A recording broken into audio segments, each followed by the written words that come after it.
Hi friends, welcome back. కష్టమైన కెమిస్ట్రీని బహు సులభంగా అర్థమయ్యేలా తెలుగు ఇంగ్లీష్ మీడియాలో ఎక్స్ప్లెయిన్ చేయడానికి నేను సిద్ధంగా ఉన్నా. మరి నేర్చుకోవడానికి మీరు సిద్ధమా? అయితే రండి. లాస్ట్ వీడియోలో మెడిసినల్ కెమిస్ట్రీ టర్మినాలజీ, ఔషధ రసాయన శాస్త్రంలో ఉపయోగించే పదజాలాన్ని నీట్గా ఎక్స్ప్లెయిన్ చేసిన చాలా ఇంపార్టెంట్ టాపిక్. అది వినని వాళ్ళు ఉంటే వినండి.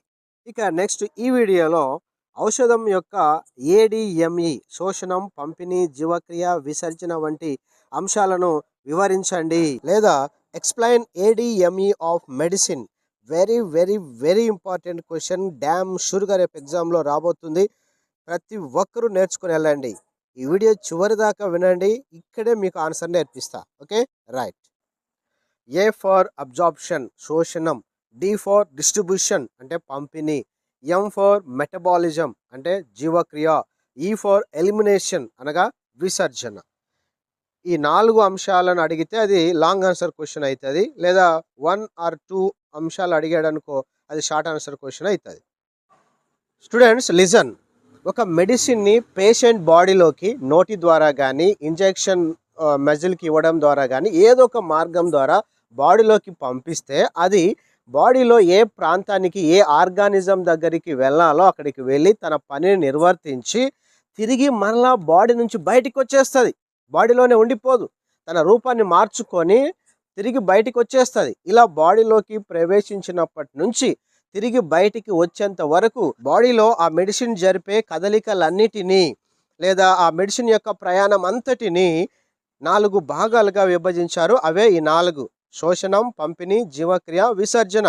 Absorption, distribution, metabolism and elimination.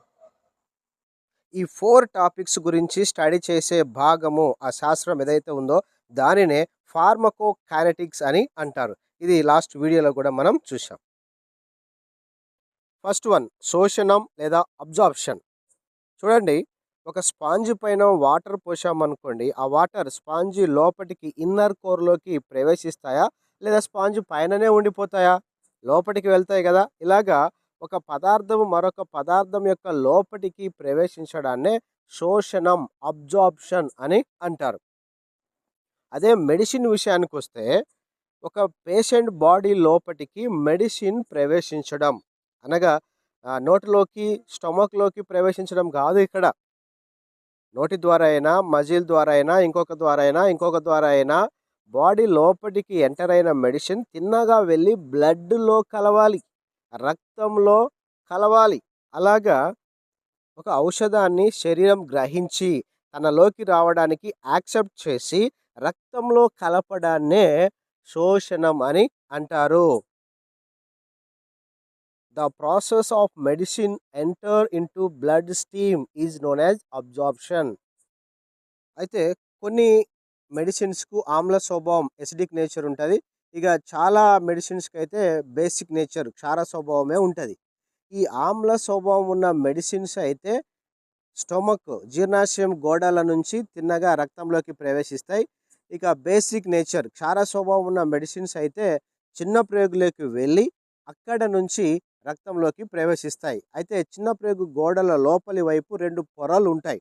ఈ 2 పొరలను దాటుకొని వెళ్ళి రక్తంలో కలిసే సామర్థ్యము ఈ మెడిసిన్స్కు ఉండాలన్నమాట. ఖచ్చితంగా ఈ సామర్థ్యం ఉండేటట్లుగానే మెడిసిన్స్ తయారు చేస్తారు. గుర్తుపెట్టుకోండి, మనం తీసుకున్న మెడిసిన్స్లో అధిక శాతము చిన్న ప్రేగులో నుండే రక్తంలోకి ప్రవేశిస్తాయి. ఈ విధంగా శరీరంలోకి ఏదో ఒక విధంగా ప్రవేశించిన మెడిసిన్స్ తిన్నగా వెళ్ళి రక్తంలో కలవడాన్ని లేదా రక్తంలోకి ప్రవేశించడాన్నే శోషణం, అబ్జార్ప్షన్ అని అంటారు. నెక్స్ట్, మెడిసిన్స్ మన శరీరంలోనికి ఏ ఏ మార్గాల ద్వారా ప్రవేశించవచ్చు? సో వీటిని ఔషధం యొక్క ప్రవేశ మార్గాలు అని అంటారు. ప్రధానంగా 3 రకాలైన మార్గాలు ఉన్నాయి. ఒకటి నోటి ద్వారా, ఓరల్ అని అంటాం. నెక్స్ట్ రెండవది పారెంటరల్. మూడవది శరీరం ఉపరితలం పైన ప్రయోగించుట, స్కిన్ సర్ఫేస్ మీద అప్లై చేయడం అన్నమాట. సో ఫస్ట్ వన్ నోటి ద్వారా. సో తెలుసు మనకి, టాబ్లెట్స్, సిరప్లు, టానిక్లు, లేకపోతే ఇన్హాలేషన్, ఆస్తమా పేషెంట్లు నోట్లో పెట్టుకొని స్ప్రే చేస్తారు చూడండి. సో ఇట్లాంటివి కొన్ని నోటి ద్వారా ఆ మెడిసిన్స్ని మనం శరీరంలోకి పంపిస్తాం. అవి అన్నవాహిక, జీర్ణాశయం, చిన్న ప్రేగు అలాగే వెళ్ళి అక్కడి నుంచి రక్తంలోకి ప్రవేశిస్తాయి అన్నమాట. అయితే కొన్ని మెడిసిన్స్ ఈ ఆహార నాళం గుండా లోపలికి వెళ్ళేటప్పుడు ఆహార నాళాన్ని ప్రభావితపరిచి దురద, మంట కలిగేలాగా చేస్తాయి. ఆహార నాళం యొక్క లోపలి పొరలను డ్యామేజ్ చేసే అవకాశం ఉంది కాబట్టి ఎక్కువగా డాక్టర్స్ ఏం చెప్తారంటే తిన్న తర్వాత ఈ మెడిసిన్ వేసుకోండి అని అంటారు. అప్పుడు ఎందుకంటే ఏదైనా ఫుడ్ తిన్న తర్వాత ఆహార నాళం ఆ ఫుడ్ తోటి సంతృప్తం చెంది ఉంటది కాబట్టి, ఆ తర్వాత మెడిసిన్ తీసుకుంటే ఆ మెడిసిన్ తోటి ఆహార నాళం అంత ఎక్కువగా ఇంటరాక్ట్ అవ్వదనమాట. నెక్స్ట్ రెండవ మార్గం పారెంటరల్. అంటే ఇంజెక్షన్ రూపంలో మెడిసిన్స్‌ని శరీరంలోకి పంపించే విధానం అన్నమాట. ఇందులో తిరిగి 3 రకాలు. Intramuscular, intravenous, subcutaneous injections. First one intramuscular అంటే మజిల్ కండరాల ద్వారా షోల్డర్ దగ్గర ఉన్న కండరాలకు కానీ, బ్యాక్ సీట్ కండరానికి కానీ ఇంజెక్షన్ ఇచ్చి మెడిసిన్ లోపలికి పంపిస్తాం. సో, వీటిని ఇంట్రామస్కులర్ విధానం ద్వారా మెడిసిన్ లోపలికి పంపించడం అని అంటాం. ఇక రెండవది ఇంట్రావీనస్. వీనస్ అని అంటే రక్తనాళాలు నేరుగా రక్తంలోకి ఇంజెక్షన్ రూపంలో మెడిసిన్‌ని పంపించడం అనమాట. సెలైన్ ఇచ్చేటప్పుడు నేరుగా బ్లడ్‌లోకి పంపిస్తాం గదా! అలాగే కొన్ని ఇంజెక్షన్స్‌ని కూడా డైరెక్ట్‌గా రక్తంకి ఇస్తామనమాట. ఇక నెక్స్టు సబ్‌క్యూటేనియస్ ఇంజెక్షన్స్. ఇవి మజిల్‌కి కాదు, అలాగని బ్లడ్‌లోకి కాదు. సో, చర్మం కింది భాగంలోనికి. షుగర్ పేషెంట్స్‌ని గమనించారా? వాళ్ళ దగ్గర ఒక ఇంజెక్షన్ ఉంటది. చిన్న నీడిల్ ఉంటది. జస్ట్ చర్మంకి ఇలా కుచ్చి పైకని ఆ చర్మం కింది భాగానికే ఇన్సులిన్ అనే ఇంజెక్షన్‌ని పంపిస్తారు. సో, ఈ విధంగా చర్మం కింది భాగానికి మెడిసిన్ పంపించే విధానాన్ని లేదా ఇంజెక్షన్‌ని సబ్‌క్యూటేనియస్ ఇంజెక్షన్స్ అని అంటారు. ఇక లాస్ట్ మార్గం శరీరం ఉపరితలం మీద ప్రయోగించడం. స్కిన్ సర్ఫేస్ మీద అన్నమాట. క్రీమ్స్ గానీ, ఆయింట్‌మెంట్స్ గానీ, లేకపోతే పౌడర్, స్ప్రే లాంటివి మనం ఎక్కువగా బ్యాక్ పెయిన్‌కి స్ప్రే చేస్తుంటాం. క్రికెటర్స్ ఏదైనా ఇంజ్యూర్ అయితే వాళ్ళకు స్ప్రే చేస్తారు చూడండి. ఇట్లాగా కొన్ని మెడిసిన్స్‌ని జస్ట్ స్కిన్ సర్ఫేస్ మీద మనం అప్లై చేస్తాం. ఇలా అనేక మార్గాల ద్వారా బాడీలోకి మెడిసిన్‌ని పంపిస్తామన్నమాట. ఇక ఏడీఎంఈలో సెకండ్ టాపిక్ డిస్ట్రిబ్యూషన్ లేదా పంపిణీ. క్లాస్‌లో ఒకనికి చాక్లెట్స్ కానీ, హాల్ టికెట్స్ కానీ ఇచ్చి డిస్ట్రిబ్యూట్ చేయరా అంటే వాడు అందరికీ పంచుతాడు కదా! అట్లనే అన్నమాట. బ్లడ్‌లోకి వెళ్ళినటువంటి మెడిసిను బాడీలోని అన్ని అవయవాలకి, అన్ని ఆర్గాన్స్‌కి లేదా అది ఏ ప్రాంతానికి ఆ మెడిసిన్ వెళ్ళాలో ఆ ప్రాంతానికి రక్తము తీసుకెళ్లడాన్ని, రక్తము ట్రాన్స్‌పోర్ట్ చేయడాన్నే డిస్ట్రిబ్యూషన్ లేదా పంపిణీ అని అంటారు. కాబట్టి పంపిణీ అంటే ఇలా రాయండి. రక్తంలోకి శోషణం చెందిన ఔషధం రక్తం ద్వారా శరీరంలోని అన్ని భాగాలకు లేదా కణాలకు సరఫరా కావడాన్నే పంపిణీ అని అంటారు. అయితే ఇక్కడ గమనించండి. బ్లడ్ నుండి ఆర్గాన్స్‌కి లేదా ఆర్గాన్స్‌లోని సెల్స్‌లోకి ఎంటర్ అయినటువంటి ట్రాన్స్‌పోర్ట్ అయిన మెడిసిను అక్కడ తన పని ఏదైతే ఉందో అది చేసి, ఆ తర్వాత తన రూపాన్ని మార్చుకుంటది. తన రూపాన్ని మార్చుకొని ఇక తిరిగి మరలా బ్లడ్‌లోకి రిటర్న్ వచ్చేస్తుంది. ఇలా ఫార్వర్డ్ ట్రాన్స్‌పోర్ట్, బ్యాక్వర్డ్ ట్రాన్స్‌పోర్ట్ అనేటువంటిది జరుగుతుంది. రక్తం నుండి కణాలలోకి, కణాల నుండి తిరిగి రక్తంలోకి జరిగే ఔషధం యొక్క ఉత్క్రమణీయ రవాణానే పంపిణీ లేదా డిస్ట్రిబ్యూషన్ అని అంటారు. ఈ డయాగ్రామ్‌ని గమనించండి. రక్తనాళంలో రెడ్ కలర్‌లో ఉన్నవి రక్తంలోని ప్లాస్మా ప్రోటీన్స్. ఎర్ర రక్త కణాలు, తెల్ల రక్త కణాల లాగానే ఇవి కూడా ప్లాస్మా ప్రోటీన్స్ అన్నమాట. ఇవి రక్తంలో యాజ్ యూజువల్‌గా ఉంటాయి. గ్రీన్ కలర్‌లో ఉన్నవి మాత్రము రక్తంలోకి వెళ్ళిన ఔషధ కణాలు. మెడిసిన్ పార్టికల్స్ అన్నమాట. జనరల్‌గా బ్లడ్‌లోకి ప్రవేశించిన మెడిసిను 2 రూపాలలో, 2 ఫార్మ్స్‌లో ఉంటది. నంబర్ 1 బంధిత ఔషధము, మరొకటి బంధితం కాని ఔషధం. Bonded medicine, non bonded medicine.